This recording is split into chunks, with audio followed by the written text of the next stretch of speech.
how are y'all guys doing today? Great day. It's another brisk day in South Dakota, so I love fall. You do? Man, I always talk about the weather, but man, it is because I'm from the South. I'm from Texas, so I've been here for 5 years. I'm not even getting used to it. Where at in Texas? Over there in the Dallas-Fort Worth area. Okay.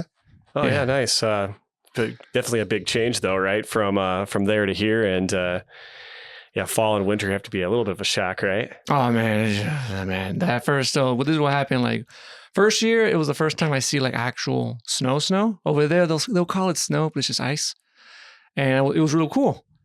And then the following year, there was less snow, but it was cold. I've never felt like below zero. The following year, it was a combination. And then the following year, it was a combo, but worse. But then last year, it kind of, I guess, it was a mild winter, right? Last year was mellow. Yeah, that was mellow. So we'll see what this year is. So it's always an adventure around here. Yeah. I do got to ask. So one has USD, one has Jackrabbits. Is that the school you guys went to? Yes, sir. Yeah, so Billy went to the enemy up north, and I went to the good school down here. And we joke about it. To each their own. Their own. We joke about it a lot, but when we're not playing each other, I think we both support the other school as well. So 100%. I think it's one of the neatest part of the company we work for and the people we spend all of our days with is we've got people from like almost every university in this area. So kind of cool to see we all kind of had our own paths. We ended up, in the same working environment, but it's fun to, playful jabs back and forth about the rivalry and when they're playing and why the Jackrabbits continue to beat USD at everything is always a fun thing. That's right. So no, it's always fun to talk about it. It's not a life or death thing to me. Like it's fun fodder in the moment, but we're all South Dakotans at heart. So it's cool really to see what the universities, what state, what the other surrounding universities have done, where they've gone over the last, it's been 20 years since I graduated. So it's really cool to see, just they keep producing quality students and professionals and sports teams and you name it. And then how those people end up in serving our communities. Yeah. And then if you take it a step further, Billy and I went on to our post bachelor's, I think Billy has a master's and I have a master's from USF. So, it's kind of just been spread around the community. So, education is important and we both felt it was important and we go from our state schools and we went on to get our masters. And so it's kind of just been a snowball effect, across the southeastern part of the state. So cool. What'd you guys study? So I was originally a 99 graduate from USD with healthcare administration. Spent my first 20 years in healthcare and traditional healthcare and then healthcare technology, which kind of jumped me over across to law enforcement technology, public safety software, which is what we're going to talk about today. But, in 07, in 05, I decided, my undergrad kind of pinned me into a corner with healthcare. Didn't really know if that was going to be my end goal with my career. So I enrolled at USF and took master's program at night and worked during the day. And, the rest of it is history. Yeah. My journey is, a little different. I finished my undergrad from STSU in 06 with both degrees in history and political science, both, and kind of was sitting in that realm of like, well, do I want to be a teacher? What do I want to do long term? And kind of fell in love with the aspect of higher education.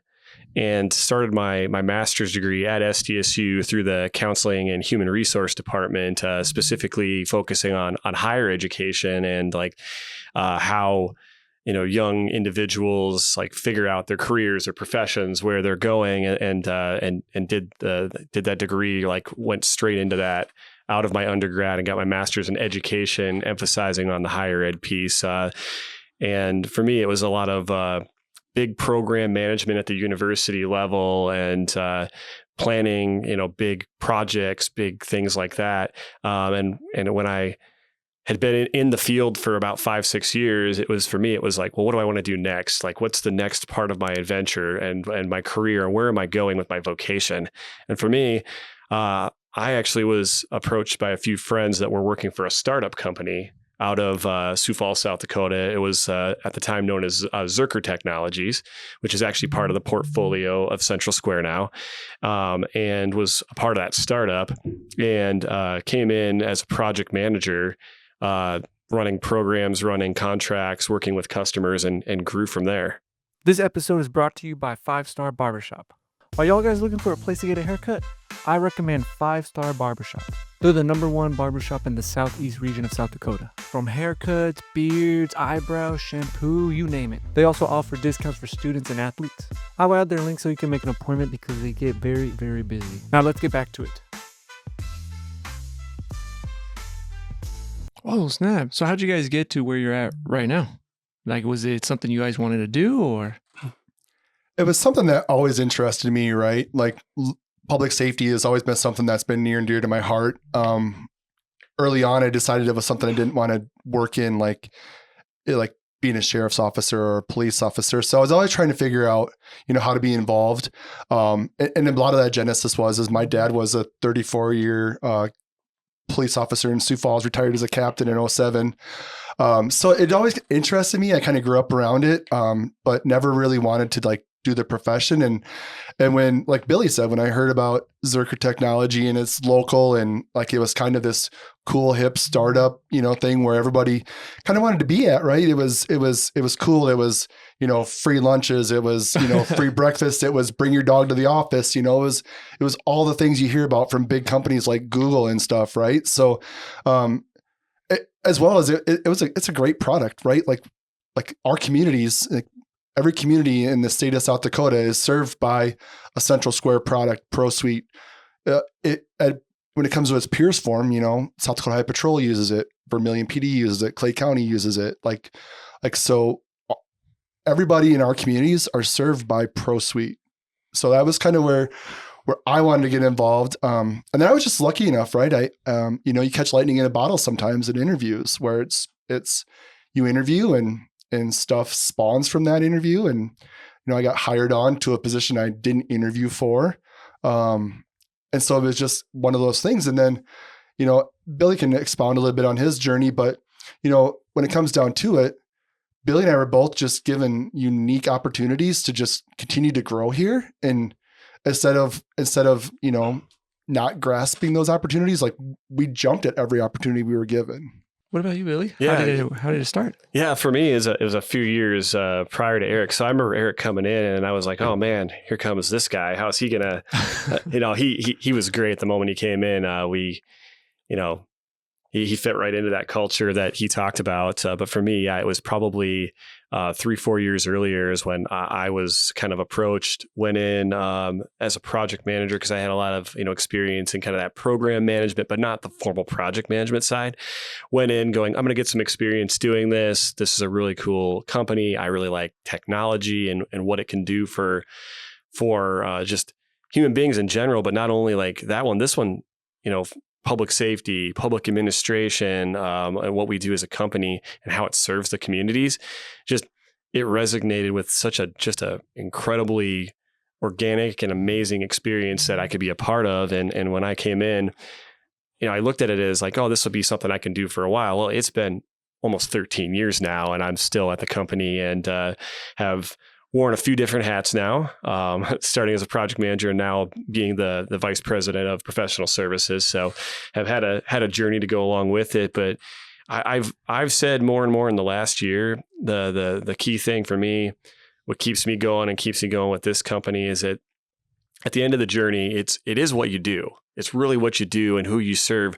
But the key thing for me is who I get to do it with and who I get to do it for. That's the piece I would expand upon. Like, our customers are incredible human beings that have really hard jobs, and every day, like the pride, the thing that we wear on our chest is like what we get to do for them to make their jobs better, to make the community better, to make things better for every human being that the software indirectly or directly serves. And so I think that's that's what's, kept me here the entire time, along with, some great coworkers, regardless of where they went to college, right? Like this guy over here.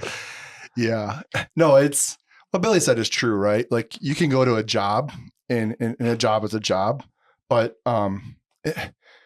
working with people that are like-minded that want to make sure that, our communities are safe. Not only our communities are safe, but the people using our software are safe, right? Like we have friends that are law enforcement officers that use our software. We want to make sure they're okay when they go home at night. So it's very important. And everybody asks me like, why don't you go do fintech? Or I'm like, well, that's not, if fintech doesn't work, maybe you don't get your balance on your app on your phone, right? If our law enforcement software doesn't work, an NCIC query doesn't return right for a person they pulled over, and maybe the officer could be in danger. There's just real life implications that are much bigger than not getting a balance on an app on your phone. So it's been exciting. I started 8 years ago. Billy was part of my he really welcomed me with open arms. It's a hard industry to get into and understand from the outside. Just the law enforcement industry itself. And then when you figure that, we have 1,200 different integrations we have to manage every day and make sure that they run smoothly. It was a big task, and you can't do it when you don't have good mentors. And, we can go back through the list of names, but, like Billy and I are here because we have each other's back every day. So you guys really, you believe in the company and you enjoy it. This is what makes it different with, like, for example, like how you were saying, someone that just works just for a job, but then there's no, like, I guess, what's that word? I don't know if there's no achievement, pleasure, or like meaning to it.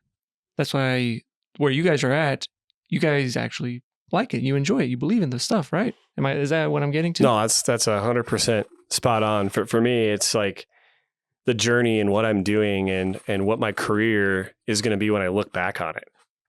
That's so important to me. I want to be able to look at my son and say, this is what your dad did for a career. This is how he was able to help others indirectly. I'm not, the person on the front line like our employees are, whether that's the law enforcement officers, and the company's much bigger now. Become much bigger in the last 5-6 years, where we're not only public safety and justice, but we're also serving the public admin market as well, which are the folks, that work in your CentralSquare at your in Vermillion, South Dakota, that take in your property taxes, or they are the ones that are looking at utilities and things like that. Those are the people that we serve, and our mission as a company is, it's really easy to get behind. It's really easy to get passionate about. And it's like our newest thing that we're throwing out there is that, like, our software, just like our the folks that are using it, it needs to be hero grade software. So we call it hero grade. We want to be hero grade. We look at ourselves as hero grade, and we want our users of our software to be passionate about it on top of it. So I kind of went off on a side tangent there, but that's kind of how we feel about it and why it's so easy to get behind and get excited about it. Yeah. So what is CentralSquare? Like, what do you guys offer? So as Billy talked about a little bit, we have the public admin side, which is utility billing, property taxes, numerous other things. Community development. There's all sorts of things that our software serves in that area. Yep. And then, the side that Billy and I have spent our entire careers on is the public safety and justice side, right? It's the 911 CAD center dispatch, software. When you call 911, the software they're using to enter your stuff in on a call, that's us. If you get pulled over by VPD and they run your driver's license, they're using our software in their squad cars. They print you a ticket, they're using our software. If you get jailed at Clay County Jail, they're using our software, right? So that's at its purest form. That's what we do. We do it for a number of different product lines. Billy and I were just talking in the pickup on the way here. Billy's in our reach for public safety and justice is all 50 states plus. So we're, it's not just a South Dakota, Iowa, Nebraska thing. It's all 50 states plus some. Yeah, and we have, software for both the platforms. And sometimes it's funny because, like, I have to remind Erik, I'm like, I actually do lead over the public administration side too. So I have the whole portfolio that that I have to be passionate about and serve and take care of. And that actually spans Canada, the United States. And we do have stuff outside of the United States, other countries that our software serves as well. But yeah, it is. We are in every state. We have thousands of customers in every state that we serve every day that use some part of our software, like Erik talked about, whether it's 911 call taking, it's dispatching software, it's jail software, it's records management, it's community development, or even we have other platforms that integrate with we have an AI software as well, which we call Centerline. So that's a piece of our software. It's an independent software on top of it that officers and departments can use on top of it. So we span so many different places within the market and so many different customers, from your smallest departments down to a one-person shop, all the way up to your tier 0 football cities. So that's who we serve. We're everywhere. Oh, snap. So what do you guys think about this AI race that's been going on for the past few years? Do you like it? Excited? No? Aliens, Terminator stuff, or nah, everything's gonna be cool? No, I think I can speak a little bit about it from my lens. So I'm the director of the support team for all of our public safety and justice products, and so we've integrated AI into our own customer portal, right? So AI is answering questions natively to our agencies as well. So we're hoping that continues to evolve for us. Just so it can answer some of the routine, more mundane questions. That's not going to replace people entirely, but it's definitely going to help offload the workload.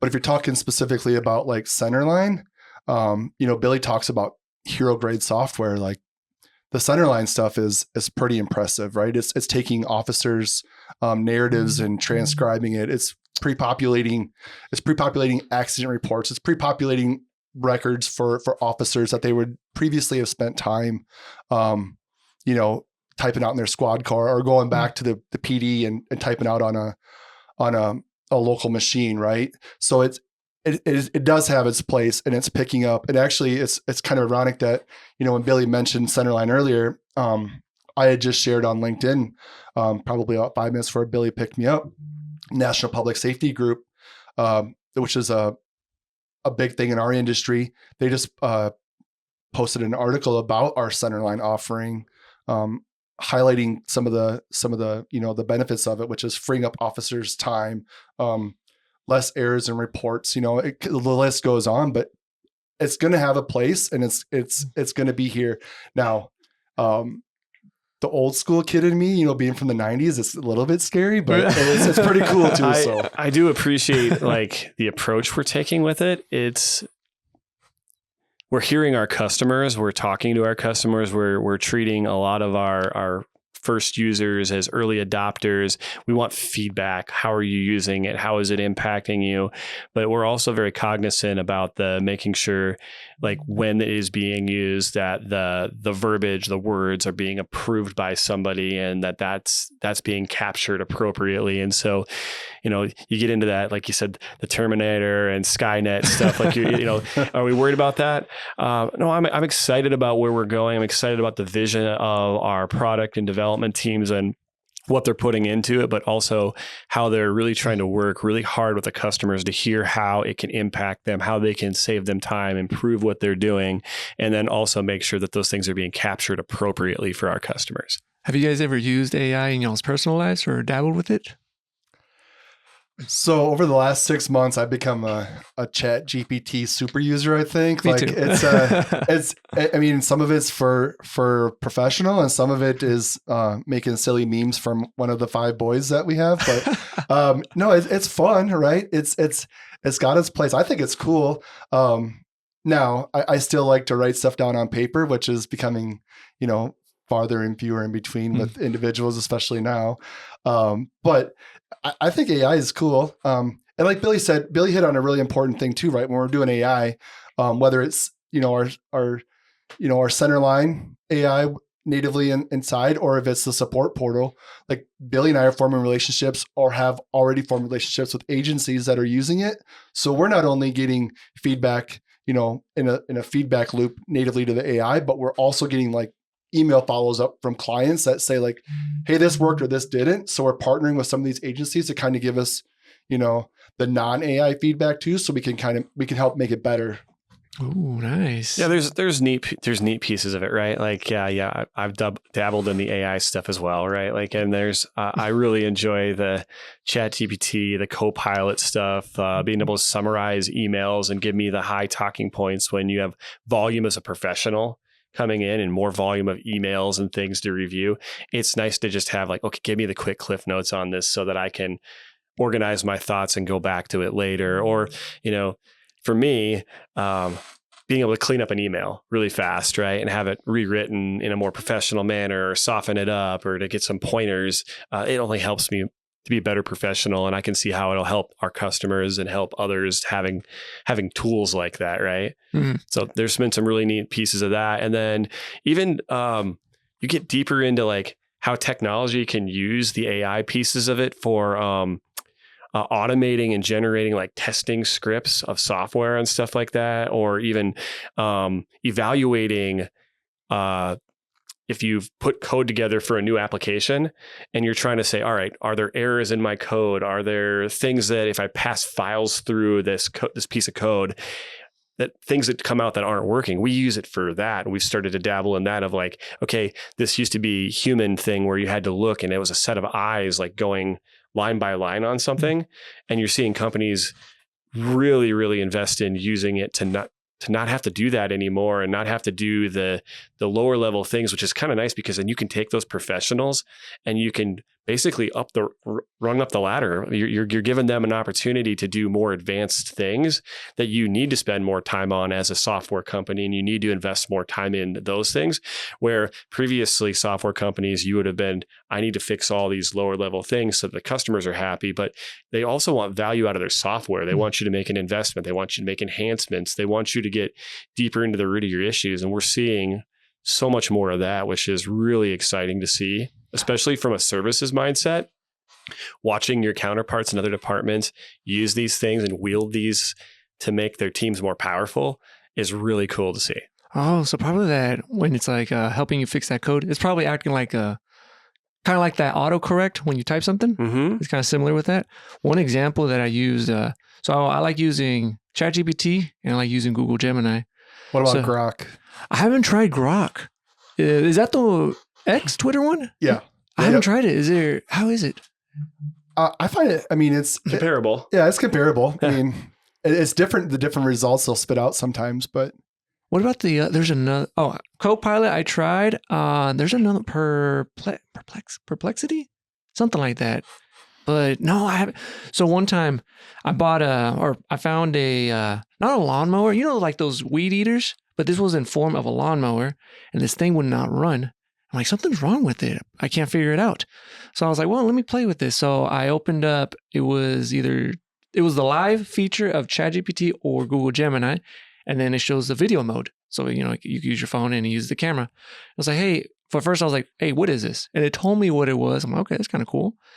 What is it though? It told me the brand and this and that. I'm like, okay. And I said, hey, I can't fix it. I don't know what's going on. Here are some common things that could go wrong. And they started spitting out ideas to you, which is amazing, right? Yeah. And I started going, checking this. I'm like, but this isn't going or this and that. Something's leaking. And it told me, oh, this is, you got to replace this. I'm like, oh man, this is kind of. No, it's cool. That's an AI agent that somebody has trained and someone's put a whole bunch of work into. And, from Erik's perspective on the support side, that's literally when he's talking about like the AI agents that they use and support. That's what you guys have done. Like you poured hours, your team did, and your folks in support into that application, right? Yeah, we've had a big team even outside of support help us with that, right? It's not just flip a switch and it's gonna manage what you're doing. It's quite the process. But I remember when Google, you could first start scanning pictures and, picking up like what kind of plant is this or tree, right? Yeah. Like we had to look at books before, right?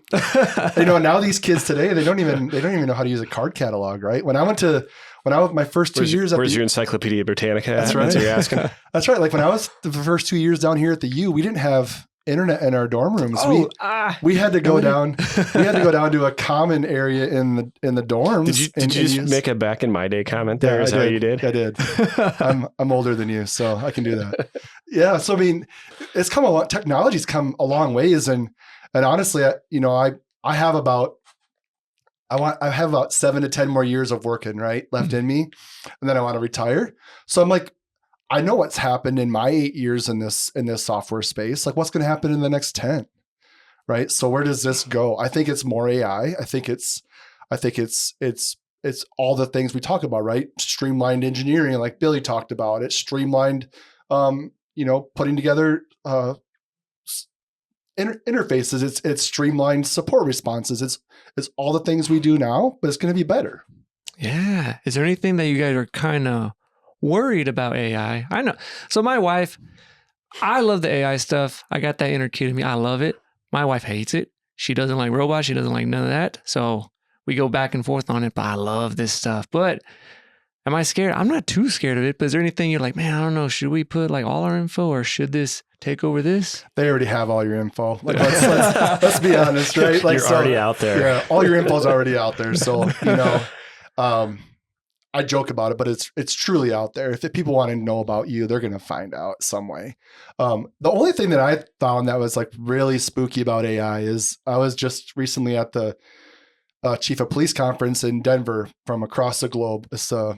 And Boston Dynamics was there, and they had about a 4-foot robot that would walk up to you and it would shake your hand. And so this is Skynet now, right? Yeah, I'm kidding. So we're getting there, right? We're getting there. And so, I was joking with them. I'm like, when this can, vacuum my house and fold laundry. And they said it already can, didn't they? Yeah, like I might be interested, but it was obviously for display purposes, but the technology is there, right? It's kind of mind blowing, isn't it? It truly is. I mean, we see all this stuff. Billy, you've been in PDs where they've had the robot bomb dogs and they've displayed like how they can open doors and crawl under stuff. And I mean, it's eye-opening. Some of this stuff is just perfect. It's made for the industry we're in. Am I worried? No, not yet, because I think we're still smart enough as human beings to know how we should limit it in the industry we're in. Am I worried about it in other areas? Yeah, I'm worried about it in other areas on how people use it or what they're going to use it for. I think Erik and I are so ingrained in it with our people and our teams that like outside of work, yeah, I'll dabble and play with stuff, but like I'm kind of old school like Erik. Like if I can unplug every once in a while, I think there's some healthiness in that for all of us, right? Yeah. Yeah. There was I was watching a YouTuber called Marquez Brownlee, MKBHD, people know. Today in the morning he was talking about it wasn't the Tesla bot, but there's a company that currently right now, as of before Halloween, you could pre-order a robot assistant, like an actual robot. I think it's like you could pay $500 a month or pay $20,000 outright. But they promise, it's going to be out next year. I don't think so. But this robot, it's an actual like kind of robot that will do stuff.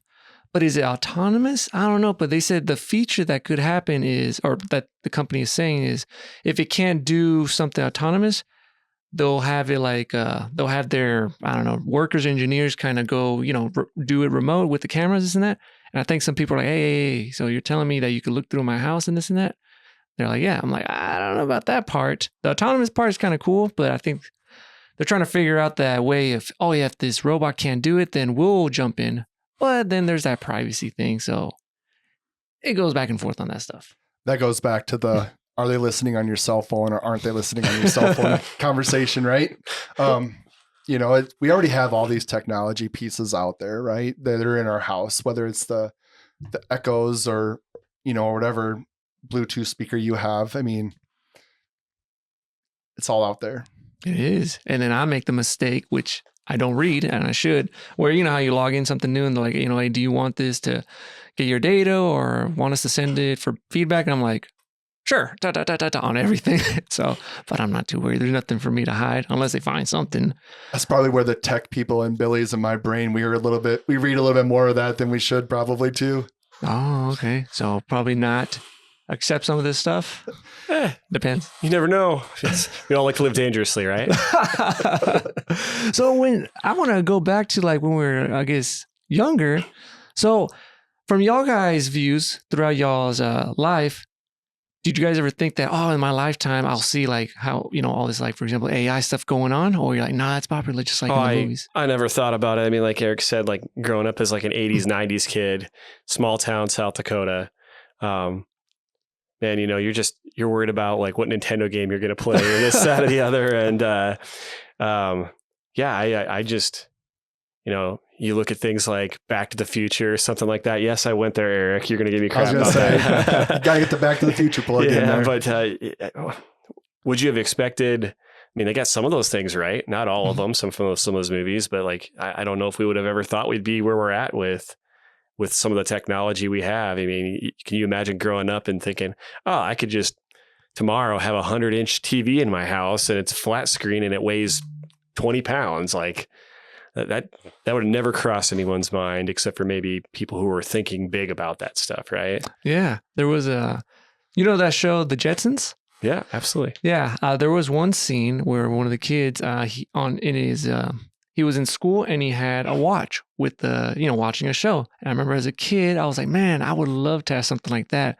Of course they have it. And the same thing when I was younger, I was like, imagine if they had some type of, because they didn't have tablets yet. I was like, some type of screen you could take and you have all these movies.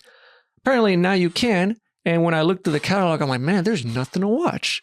But back then, if I had just like 2-3 movies, my mind would have been blown as a kid. Yeah, we about wore out those VHS tapes back in the day when we were kids. That's for sure. Yeah, I mean, now today, our kids complain if 4G drops off and they can't watch their Netflix while we're on a car trip. Just right? had that the other day. I only have 2 bars and I'm in the house. Okay. First world problem. Man, my daughter. So I grew up. So I was born in 95. So I grew up when during that time when the internet started popping up more. But to that point, I still had dial-up, and now there's like fiber.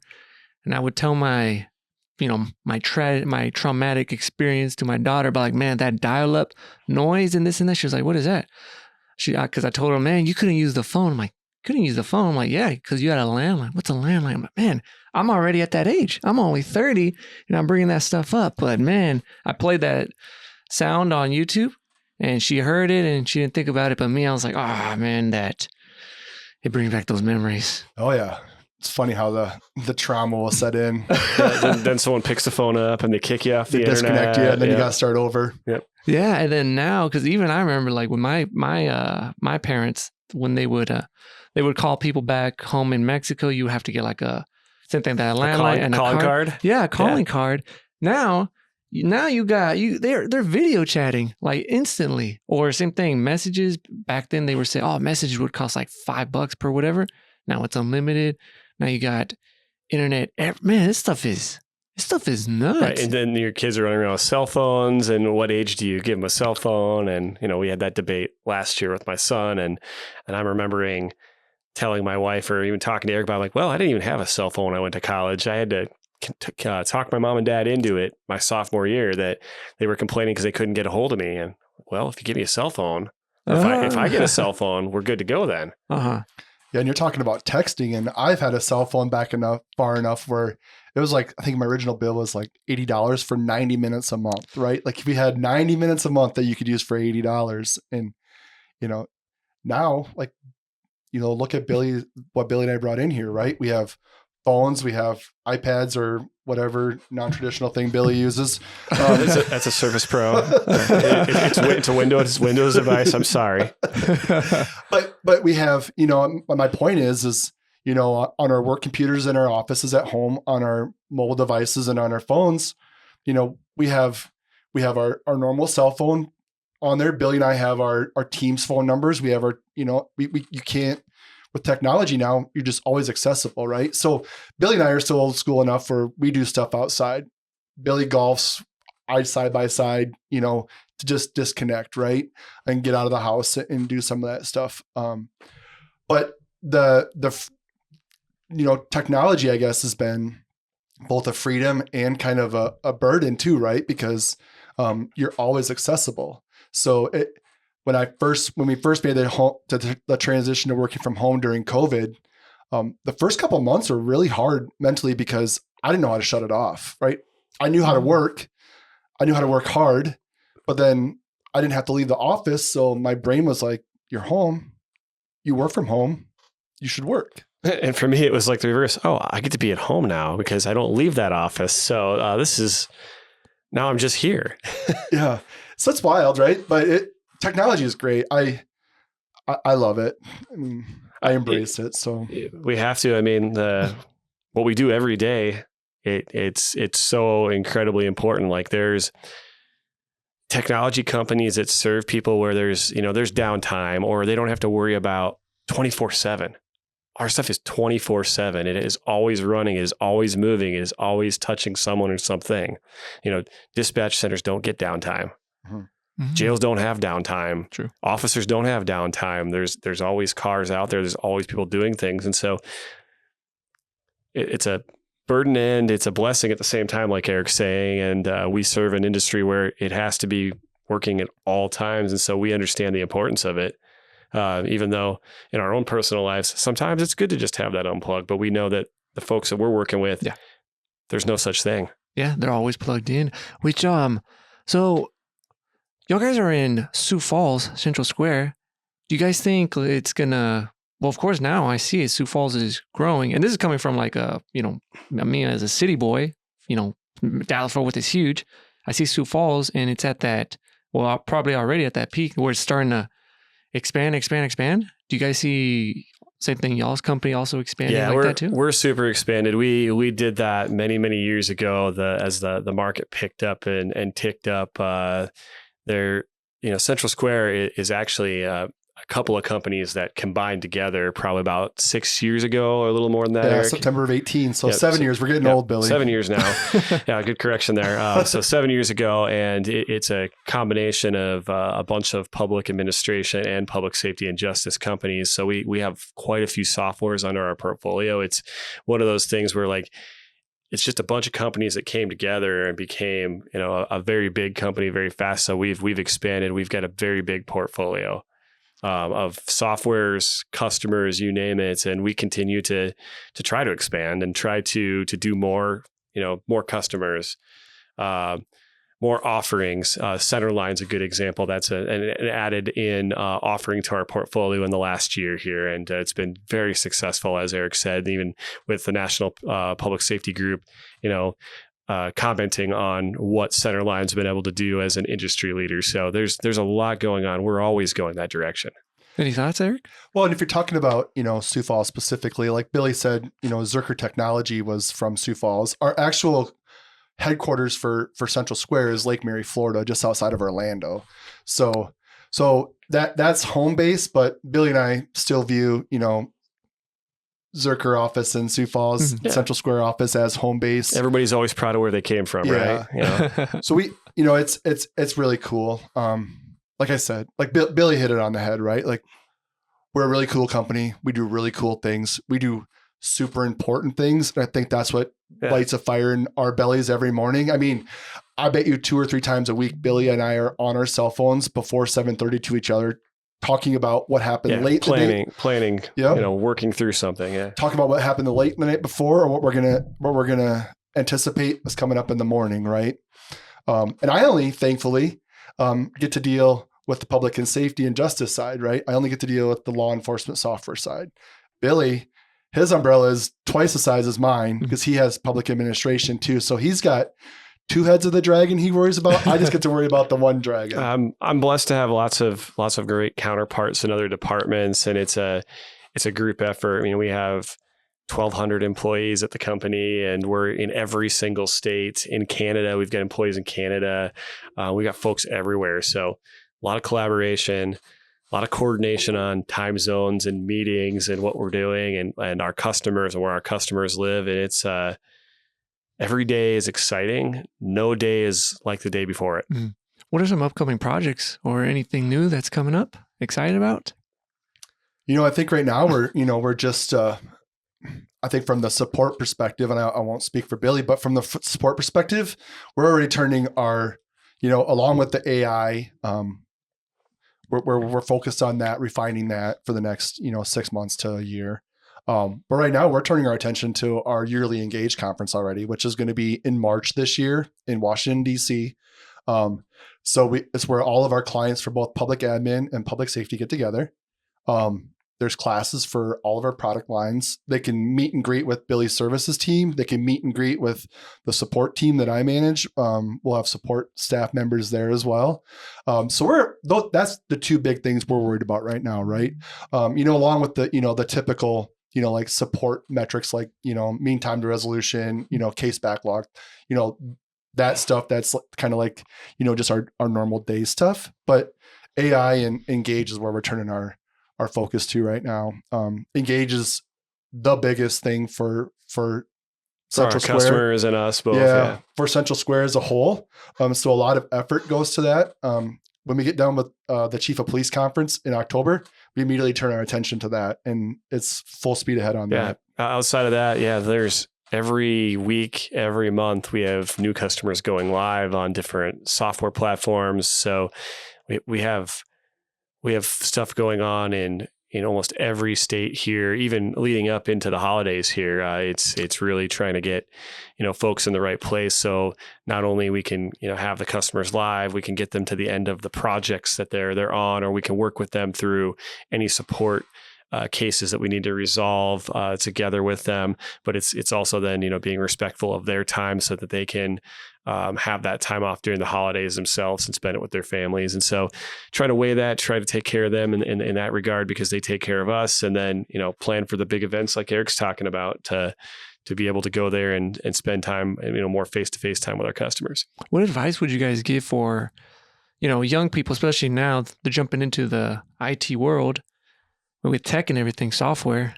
Would you guys give them any advice? Like, what would you guys tell them? Don't be afraid to put your hand up, right? Like if you're excited and you're capable of something, put your hand up, volunteer for things, ask for more opportunities. As you expand your career, your vocation, not so much your job. When you talk about a career, how do you grow that career? How do you make that go in the right direction? I would also give them the advice of, as you start your career, find a good mentor. Find somebody that, as you're a young professional and you're getting into the world, that wants to share their knowledge, share what they've done, and wants to invest in you in return. I think that is something I was very blessed. I've had some great mentors in my career that have spent time with me, that have explained things to me, have helped me be a better professional, have been unafraid to give me hard feedback. And as a young professional, I think one of the biggest growth moments you can have is, being able to accept that hard feedback and then harness that and change who you are and become a better professional. And then at the same time, like, I'm paying it forward, right? I've invested in other people and I've mentored other people, and I'll continue to do that, for my entire career to share that, because that's something that makes me very, it's job satisfaction. And I get very energetic about that. Mm-hmm. Yeah. So, Billy hit the big one on the head that I want to talk about was, find yourself a mentor, right? Find someone who believes in you as much as you believe in yourself, right? And maybe more so, because there's days where, Billy and I talk, and there's days where, I feel really comfortable in my role. And then there's days where I'm like, I'm missing the mark, right? What can I do better? And we offer each other feedback. We sit here and we joke with each other, but we've also had extremely tense conversations between us. But at the end of the day, we're adults. We come to an agreement, and we know that we're both coming at it passionately to make sure that everything we're doing is the best thing we can be doing, right? And I think the other thing is, and Billy will know where this is coming from once I say it, but is find something you're passionate about. Like, if you're not passionate about going to work every day and doing what you're doing in that moment, then why are you doing it? Right? Like, ask the why, because, I thought I was passionate about previous careers. And when I got here, like it just lit a whole new fire in me, right? The stuff we do here is so important. And it hits a little bit harder home for me now. Our second youngest son, Caleb, just got sworn in as a Sioux Falls police officer on Monday, and they use our software, right? So now it's personal for me again because I have friends, and now I have a child who's using extra it. personal for you. I Yes. mean, it was always personal because it's in the community that you serve, but it's got a new extra aura around it, right? Yep. And I think, if you can find something you're passionate about that matches your skill set, like the sky's the limit. And Billy said, I can't remember if it was this question or the previous question, but Billy and I got to our positions because every time somebody asked who can do this, Billy and I were raising our hand, right? If somebody said, who wants to, X person wants a call, it may not be a good call. Billy and I are like, we'll do it. You learn by it. Yeah.